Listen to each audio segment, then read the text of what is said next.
Hi guys, it's me Ty here, and today I'm going to review the John Deere AE, the John Deere B, and the John Deere R tractors. They're old two-cylinder tractors of my experience around them, um, of if you would want to buy one. So the first one I'm going to go over is the John Deere A, and my old girlfriend, her dad, they actually had a John Deere A with a loader with the grapple fork. It was their backup loader tractor because they had a new John Deere front wheel assist loader tractor.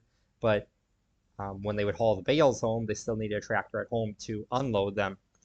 And remember always talking to her dad, and I was like, "How does that work or whatever with it?"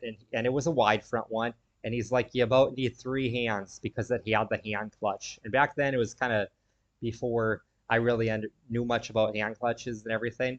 And now that I've been around hand clutches, terrible idea for a tractor like that. And then of course it would not have had live PTO either, so um, that would be a real pain there because with a hand clutch, um, whenever you step in the clutch or pull the clutch in, which is would be the same as stepping on it if you had a foot clutch like a normal tractor or a pickup truck or a car, it kicks out your PTO on the back, and that PTO on a lot of those old tractors that runs your hydraulic pumps, and you have no hydraulics to lift the loader up, and also with those, a lot of them, they didn't even have hydraulic hoses on them. What you would do is you would, your loader, like the F11s and F10 farmhand loaders, they had a pump that was mounted on that you just went ahead and you mounted on the back. And they had their own hydraulic oil reservoir. They were actually a contained loader separate from the tractor. And when you have your PTO going, then you could run your hydraulics. So, but yeah, it was a real pain in the butt. So I definitely do not recommend a hand clutch tractor like a John Deere A as a loader tractor. But when you don't have much money, you work with what you got. Then the next tractor I'm going to talk about is the John Deere B, which my family still currently owns our John Deere B that we bought brand new. It's a wide front one. And I was just looking at it the other day, and um, it's, I believe that I just watched a video, and I believe that they are a negative ground tractor because when you're dealing with old tractors like that, some, like on all of our modern cars or modern tractors and everything, the negative battery cable goes to ground, the ground strap on your vehicle, and the positive one cable that goes down to your starter. But not in old tractors. But I believe with the John Deere B's though, on one of the YouTube videos I was watching, um, that they do have a negative ground like modern equipment. And yeah, so but yeah, when I was looking it over too, I noticed that ours has the 540 PTO. Like I said, it's the wide front, but there are no hydraulic hoses coming out of it. And my mom used to actually run that tractor when she was 7 years old with that hand clutch because the B also has a hand clutch. And um, my mom told me that that tractor, the front end was so slopped out on it with the wide front that your wheels would be wobbling like crazy, and one wheel would want to go that way, and the other one would want to go that way. You just about drive into a fence for no reason.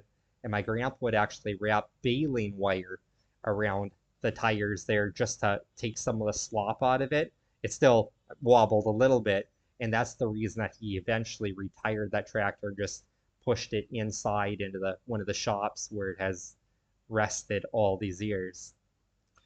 Um, and then the next tractor then, oh, and I'm mostly go over horsepowers on all these for you guys too, and the weights of these tractors too.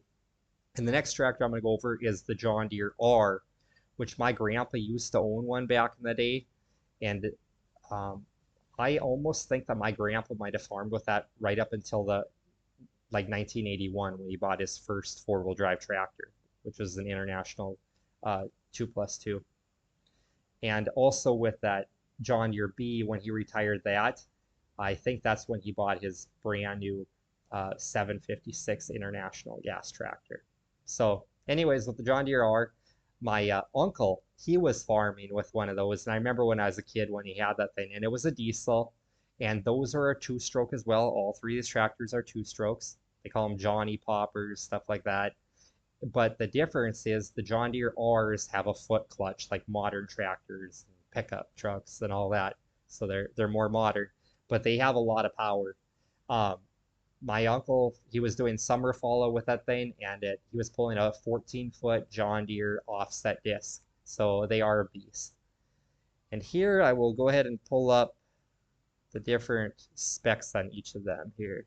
So we're gonna go over the A first.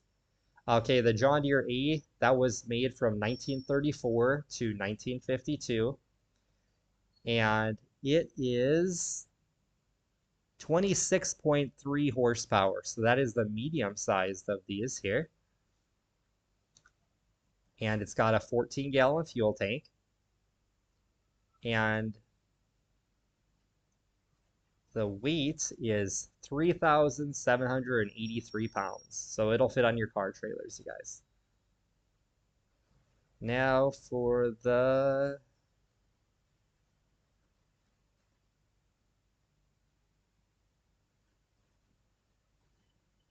B. Okay, so the John Deere B, that was made from 1935 to 1952, and they are only 16 horsepower. And I've heard a lot of people brag about with them being such small tractors that they are so fuel efficient on gas. In which the A and the B are both gas tractors, whereas the R is a big diesel tractor. And the fuel tank on this one here is 12 gallons on a B. And the weight is 3,275 pounds. Now we'll move on over to the John Deere R. And the R was made from 1949 to 1954, another two-cylinder tractor. And that is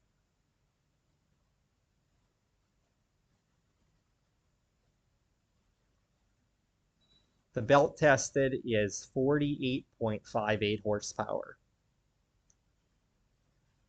And the weight of that tractor is 7,603 pounds. So it's a lot bigger than the other two, probably twice as much weight for that. So, what else can I say about those tractors? Probably add a little bit about, like, my grandpa, he farmed with his brother, and they farmed like 150 miles apart from each other. So they actually they shared all the equipment just to save money rather than buy two sets of equipment. So they they would drive back and forth, and I remember my grandpa would always talk about his John Deere 55 combine that they bought brand new. And whenever he'd be going down a hill, he said that they didn't have hydrostatic transmissions back then, so they just had the gear shifts. And he said that all that was holding that combine back, other than your brakes, but are the brakes going to hold it either or bring it to a stop? He said that it was a drive belt, and he said if that belt ever snapped on a really steep hill, that thing would send you right down the ditch and you'd probably be dead, because the 1955 the 55 model John Deeres, they did not have a cab on it. It was just an open station. So all the farmers, they would wear their goggles, and they would also wear a respirator face mask because of all the chaff coming in. And then also with those old combines, none of ours or anybody that I knew back then, none of them owned a straight header. Maybe you could pick them up, but everybody I ever heard of went and swathed everything down. Like one of my old coworkers, his dad farmed with like an old combine like that, and they swathed down 1,400 acres and did it with a little dummy pickup head for all that. So if you guys like this content, like, share, and subscribe. And like I've always said, this channel is all about my travels in Asia, saving money, all about fixing your own stuff, your vehicles and ATVs and home repairs, and yeah, just a little bit of everything. So if you guys like this content, like, share, and subscribe, and I'll keep kicking out these videos here from Phnom Penh, Cambodia. All right, bye.